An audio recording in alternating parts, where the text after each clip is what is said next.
पूर्णिमा की व्रत कथा। द्वापर युग में एक समय की बात है।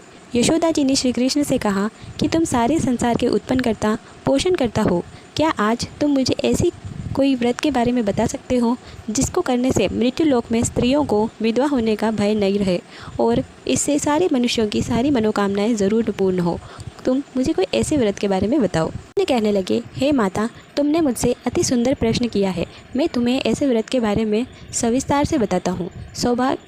सौभाग्य की प्रतीकता स्त्रियों को पूर्णिमा तिथि का व्रत करना चाहिए। इस व्रत के करने से स्त्रियों को सौभाग्य संपत्ति प्राप्त होती है। इस व्रत के अचल सौभाग्य देता है और भगवान शंकर के प्रति मनुष्यों को भक्ति बढ़ती है। मैंने कहा कि भूलोक में इसे सर्वप्रथम किसने इस व्रत को किया था और उसकी विशेषताएं मुझे ज़रूर सुनाएं। श्री कृष्ण जी कहने लगे कि इस भूमंडल पर एक अत्यंत प्रतापी राजा चंद्रहंस रहा करते थे। उनकी पत्नी उनके राज्य में एक धनेश्वर नाम का ब्राह्मण रहा करता था। इसकी स्त्री सुशील व रूपवती थी। दोनों ही नगरी में बड़े ही प्रेम के साथ रहा करते थे। घर में धन धान्य की आदि की कोई कमी नहीं थी, लेकिन उनके घर में एक चीज़ का बड़ा दुख हुआ करता था कि उनके कोई भी संतान नहीं थी। योगी जी गंगा के किनारे भिक्षा मांगने के लिए प्रेम पूर्वक आते थे। आकर भिक्षा मांगकर भोजन ग्रहण किया करते थे। एक समय ब्राह्मण ने कहा कि आप सारे नगर में से भिक्षु लेते हैं, परंतु आप मेरे घर से भिक्षा कभी नहीं लेते। इसका कारण क्या है? योगी जी कहने लगे कि आपके धर्म में मेरा धर्म इस बात के लिए आज्ञा नहीं देता कि मैं किसी निसंतान के घर से भिक्षा लूँ। जीवन में एक सुख से वंचित है। आपके घर संतान होने पर ही मैं आपके घर से भिक्षा ले पाऊँगा। उन्होंने कहा कि जिसे संतान नहीं होती उसके घर से हम भिक्षा नहीं लिया करते। जिस प्रकार आप पितृ हैं, मुझे भी उसी प्रकार सौभाग्य हो जाएगा। धनेश्वर इस बात को सुनकर बहुत ही ज़्यादा दुखी हुए और वे उसी समय योगी जी के चरणों में गिर के रोने लगे। वे अब अत्यंत दुखी मन से कहने लगे कि आप मुझे संतान प्राप्ति के उपाय बताइए। आप सर्वश्रेष्ठ हैं। आप अवश्य ही कोई कृपा करेंगे और आप मुझे कोई ऐसा उपाय ज़रूर देंगे। धन की मेरी कोई कमी नहीं है, लेकिन मेरे घर कोई संतान नहीं है। इस बात से मैं अत्यंत दुखी रहता हूँ। मेरे इस दुख का हरण कीजिए। यह सुनकर योगी जी कहने लगे कि तुम चंडी की आराधना करो। यह सब बातें घर पहुंचकर ब्राह्मण ने अपनी पत्नी से कहा और वे वन में पहुंच गया। चंडी की आराधना करने लगा और चंडी ने 16 दिन के बाद स्वप्न में आकर दर्शन दिए और कहने लगे, धनेश्वर जा, तुझे पुत्र प्राप्त होगा, लेकिन उसकी आयु सिर्फ और सिर्फ 16 वर्ष की होगी। 16 वर्ष के बाद उसकी आयु कम होने के कारण उसकी मृत्यु हो जाएगी। अगर तुम दोनों स्त्री और पुरुष 32 पूर्णिमाओं का व्रत करोगे विधि विधान से, तो तुम्हें लेकिन पूर्णिमा 32 होनी चाहिए। सुबह होते ही उन्हें स्थान पर वापस रख देना। सुबह होने पर तुम्हें इसी जगह पर एक आम का पेड़ दिखाई देगा। उस पर चढ़कर एक फल तोड़ लेना और उसी वक्त उसे अपने पत्नी को ले जाकर दे देना।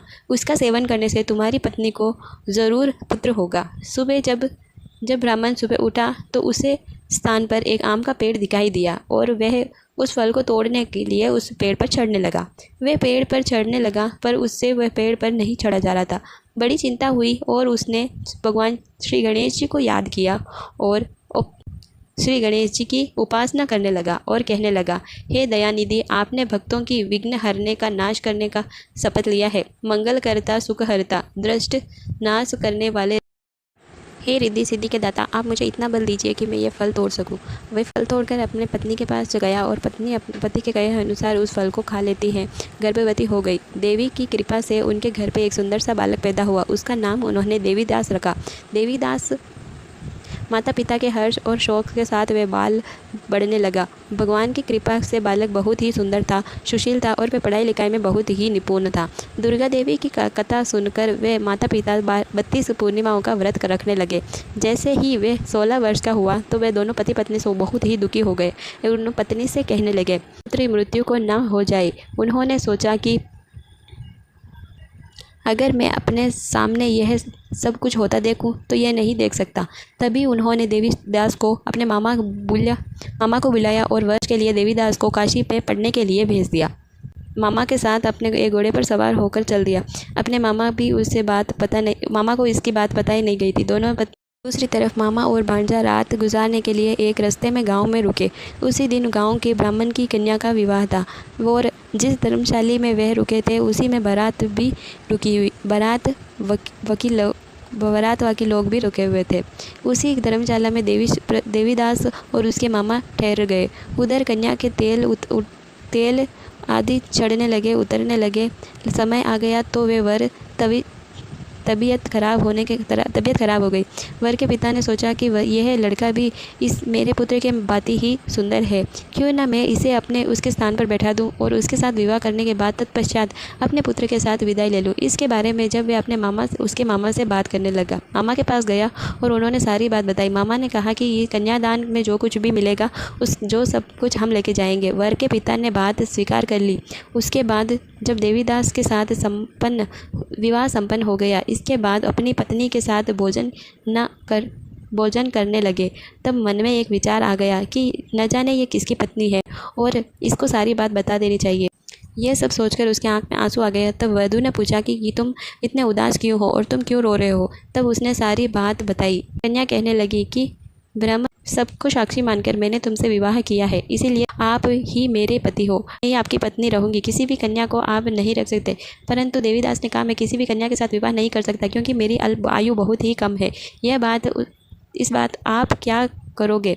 लेकिन उसने मैंने आपको अपना पति मान लिया है। वह बोली कि स्वामी आप भोजन कर लीजिए, लगता है कि आपने कुछ भी नहीं खाया। दोनों सोने के लिए चल दिए। सुबह देवीदास अपनी पत्नी को चार नगों की एक जड़ी अंगूठी पकड़ा दी। ये कहने लगे कि यह मेरी निशानी है और इसका इशारा समझ लेना और चिंता मत करना, हंसना खेलना और अपना जीवन यापन करना। परंतु उसने एक सुगंधित नवमिल्लका का बीज दिया और उसने कहा कि तुम इसे नवमिल्लका को लगा लेना और प्रतिदिन इसमें जल सींचा करना और आनंद में रहना। जिस समय मेरे प्राण निकल जाएंगे उस दिन ये फूल मुरझा जाएंगे और ये पेड़ सूख जाएगा। उस दिन तुम समझ लेना कि मैं जीवित नहीं हूँ। यह समझाकर वह चला गया। इसके बाद जब वह बाकी बारातियों से मिला तब मेरी पति तो वह नहीं है, तुम नहीं हो। अगर तुम मेरे पति हो तो मुझे बताओ कि मेरे पिता ने तुम्हें कन्यादान में क्या क्या दिया था। अगर तुमने मुझसे विवाह किया है तो मुझे बताओ कि हमने कल रात में क्या बातें करी थी। अगर तुम नहीं बता सकते तो यहाँ से चले जाओ। इसके बाद सारी बारात भी अपमानित होकर वहाँ से लौट गई।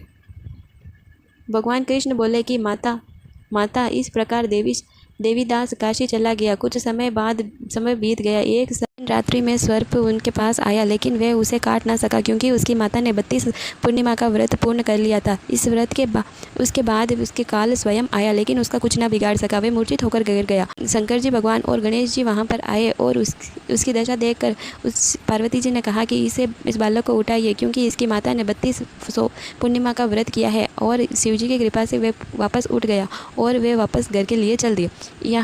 यहाँ देवीदास की पत्नी उसके काल का इंतज़ार कर रही थी। वे रोज़ अपने पुष्प वाटिका को देखती और सोचती कि अब क्या होगा। उसने देखा कि वे पुष्प वाटिका फिर से हरी भरी हो चुकी थी। तब उसने समझ आ गया कि वे जीवित है और अपने पिता से जाकर कहती है कि पिताजी मेरे पति जीवित है और आप उन्हें ज़रूर ढूंढिए।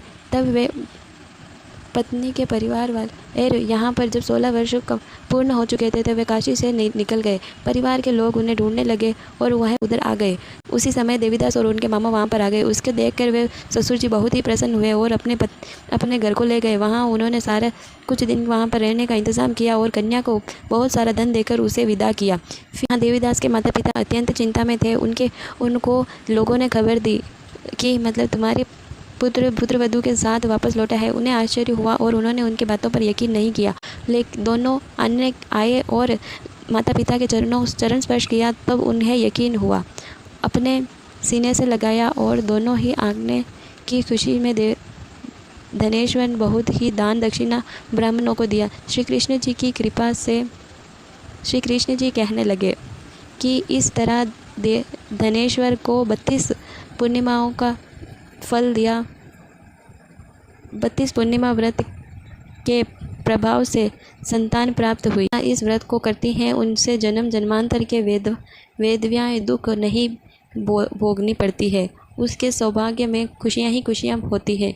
मेरे वचन इस व्रत को संतान देने वाला, सभी मनोकामना पूर्ण करने वाला यह पूर्णिमा का व्रत है। जिस प्रकार ने भगवान ने शंकर जी, गणेश जी, देव धनेश्वर पर कृपा करी, वैसे सब पर करना। कहानी सुनते होकार भरते सभी पर करना। जय श्री कृष्णा।